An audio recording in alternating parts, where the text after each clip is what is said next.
Hey guys, before we start, I wanted to take a moment and thank all of you for the amazing support that I've got on my latest post about my dad passing away. Every single one of you, thank you.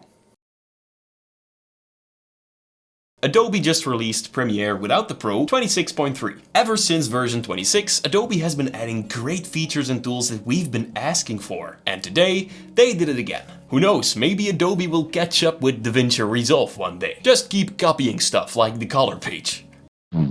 Let's open up Premiere. Number 1. Custom transitions with shape dissolve. You'll find it back in the effects browser and you can just drag it in between your clips. This is what it looks like.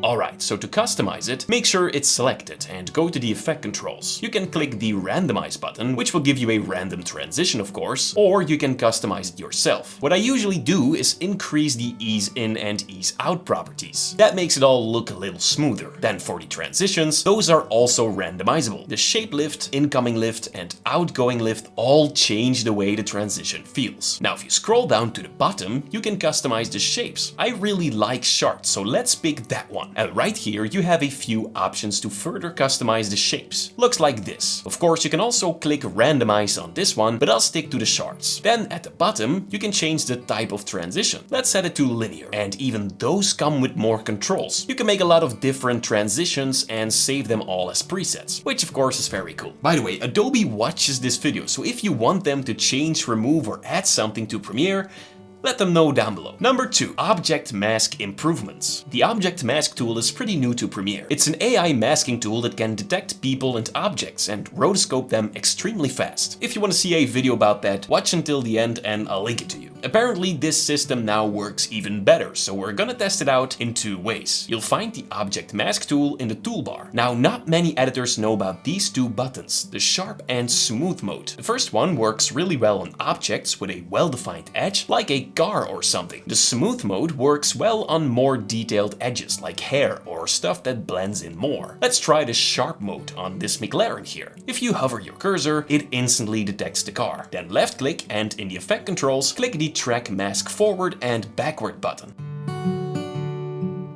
Then grab the unassigned mask and drag it to the opacity effect. There you go. Let's try tracking this girl with extremely curly hair. Select it and click the Object Mask tool in the toolbar. Then set the type to smooth and again select the talent like that. Track it again and wait until Premiere is done. Drag the unassigned mask to the opacity effect and there you go. It doesn't look perfect, but let me show you the difference between using the smooth option and the sharp option. Now the smooth option looks a lot better and it will definitely work well on bright backgrounds.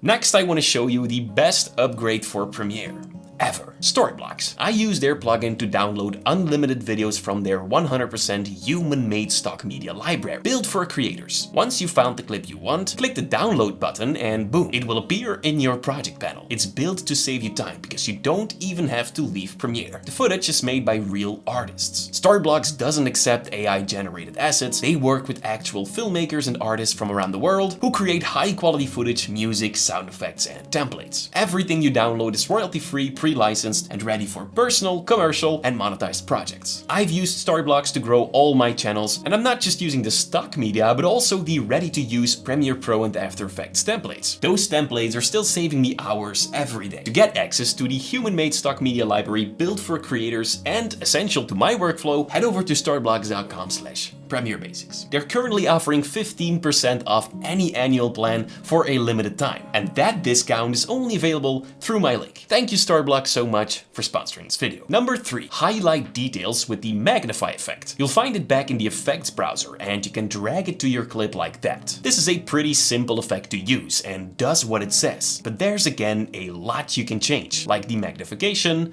the size, the scale and so on. You could also use it in a funny way if you want, or you can of course click the surprise me button. That will also give you some unique creations. Number 4. Create sequences from Firefly boards. I don't actually use Firefly a lot, honestly, but let me show you how it works. Let's say you generated a video of a brick falling into the ocean, clear sky and a boat in the background. Click generate, wait 5 minutes and now you can drag your video onto the canvas. Let's see if it actually looks good. I mean, it looks cool, but Now you can send this video or multiple videos to Premiere. Just select it, open up the menu and choose Open In. And then click Premiere. And now a folder called Firefly Downloads will appear in your project panel. And you can now drag it in your timeline. It's that simple. Number 5. Single word captions. I'm not a fan of the text panel and you guys already know that. Never really liked it. It's slow, it makes a lot of mistakes. At least that's how I experience it. Anyway, with this new update, when you create new captions, next to single and double line, you'll have the option to select single word captions. Let's click create and now you have every word separately. I can imagine this is nice to have when you're using the text panel a lot, but from the other side, this is a feature that should have been there from the beginning. Number 6 and 7. Sony Burano V3 support and Canon support, which is useful for those that use that equipment.